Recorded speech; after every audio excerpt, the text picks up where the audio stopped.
सभी भाई बहनों को मेरा जय मसीह की। और आज हम पढ़ने जा रहे हैं मत्ती 22 का 3 विवाह भोज का दृष्टांत। आमेन। पवित्र आत्मा हमारी सहायता करे। हमारी जुबान, मन, प्राण, बुद्धि को हम अपने शरीर को यीशु के नाम पे हम देते हैं। आप हमें अपने कंट्रोल में रखिएगा। आमीन। हम वचन को पढ़ते हैं।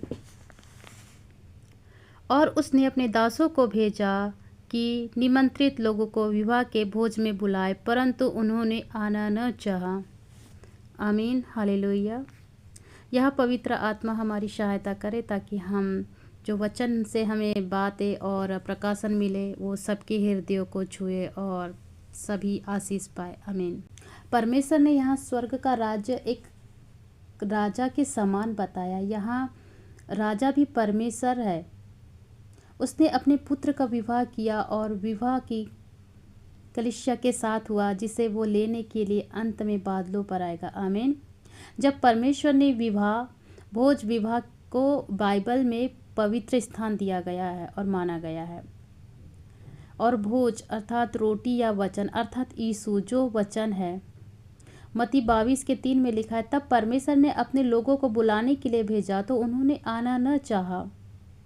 इतिहास के हम 36 के 16 वचन में लिखा है, परंतु वे परमेश्वर के दूतों को ठट्टों में उड़ाते हुए और वचनों को तुच्छ जानते थे और उसके नबियों की हंसी उड़ाते। इसलिए यहोवा अपनी प्रजा पर अधिक झुलसा और क्रोधित हो उठा कि उनके लिए बचने का कोई उपाय न रहा। मत्ती 22 के 2 में हम पढ़ते हैं और प्रकाशित वाक्य 19 के 7 और 9 में हम पढ़ते हैं, लिखा है, आओ हम आनंदित और मग्न हो और उसकी स्तुति करें। आमीन।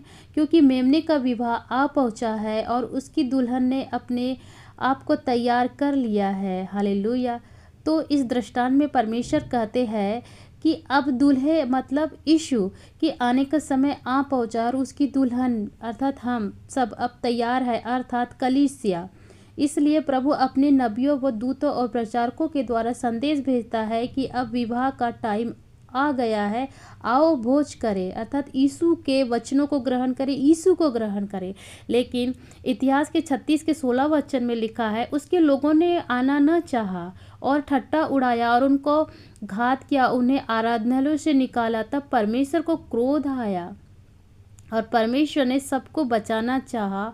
सबसे प्रेम के लिए परमेश्वर ने सबसे प्रेम किया, लेकिन लोगों ने प्रेम नहीं किया और ना उसे प्रेम को जाना और ना उसे उसे अपनाने से भी मना किया। इसलिए हमें अन्य जातियों को, जो हम अन्य जाति है, हम अन्य जातियों की ओर जाने का आदेश दिया, उनके लिए जो ज्योति का मार्ग खोले। आमीन। जैसे मत्ती के 22 8 9 और 10 में लिखा है, तब उसने अपने दासों से कहा। मत्ती मरकुस यूहन्ना में भी लिखा है, ये हम पढ़ सकते हैं, किसी को भी तो कह सकते हैं, आओ जाओ विवाह का भोज अर्थात दूल्हा तैयार है, लेकिन उसके लोगों ने उसे नहीं चाहा, न जानना चाहा, न पहचाना, या लेकिन बल्कि अपमान किया। इसलिए अब तुम चौरा अर्थात चारों दिशाओं में जाओ और सुसमाचार सुनाओ, ताकि वो वचन की रोटी विवाह का भोज खाकर तृप्त हो जाए। अतः उसने अपने दासों को हर जगह जा करके अतः उसके दासों ने हर जगह जगह जा करके प्रभु यीशु का सुसमाचार सुना करके, जो अन्य जातियाँ थे, अच्छे और बुरे, बोझ से दबे थे, पापों से दबे हुए थे, दुखी थे, लाचार थे, बीमारियों में थे, कर्जों में थे, बहुत सारी चीज़ों में फंसे हुए थे, सारे लोगों को सुनाया और सारे लोग और सभी तृप्त भी हुए। आज सभी जगह जगह पर प्रभु यीशु का सुसमाचार सुनाया जाता है और बहुत लोग को आशीष भी पाते हैं और बहुतों का जीवन और मन बदलता है। और जब यीशु बादलों में जब आएगा अपने समय पे, अपनी महिमा में, तो वो सब अपनी कलीसिया को, अपनी दुल्हन को यहाँ से उठा लेके जाएगा। तो यहाँ पे विवाह के दृष्टांत में बताया गया है कि जब वो आया, यहाँ पे पहले ही इसके बारे में बताया गया है, हम सभी जानते हैं। तो यहाँ पे जब यीशु अपनी महिमा में और अपनी दुल्हन को लेके गए, तो जब उन्होंने चेक करने के लिए गए कि जिनको मैंने चुना है क्या वे आए हैं, क्या उनका मन बदला है, क्या वो सब ठीक है या नहीं। तो जब वो परमेश्वर वहाँ आए तो देखा कि तब यीशु ने उन लोगों को भी देखा जो हमेशा चर्च जाते थे, प्रे भी करते थे, बाइबल पढ़ते थे, लेकिन उनका मन अभी भी गंदा और छल कपट से भरा था। उन्होंने दिखावा भरी जिंदगी जीवन जिया अपना, दूसरों के लिए जलन, ईर्ष्या, कुड़कुड़ाहट रखा, अर्थात अपने मन का मैल दूर नहीं किया। और मैल रखकर ही वो प्रभु के दास के पास जाते, वचन और भवन में जाते, अर्थात उन्हें विवाह के वस्त्र नहीं पहने थे जो परमेश्वर की आज्ञाकारी थी। आज हमारे वस्त्र क्या है? परमेश्वर की आज्ञाकारिता है, परमेश्वर के मार्ग में चलना, ईमानदार रहना, सच्चाई से रहना। तो ये आज्ञाकारिता उन्होंने नहीं की, हमेशा लोगों के लिए जलन और ईर्ष्या रखे, प्रेम नहीं रखे अपने अंदर में। अतः प्रभु ने कहा तुम्हारे वस्त्र तो विवाह के लिए नहीं है, तब वह चुप रहा। तब परमेश्वर ऐसे लोगों को नर्क में डालने की आज्ञा दी जो आपको मसीह, अपने आप को मसीह बताते हैं पर अंदर से मसीहत नहीं होते, क्योंकि वह तो यहोवा है और वो तो सबके मन को जानता है, क्योंकि वो मनों को जांचने वाला परमेश्वर है।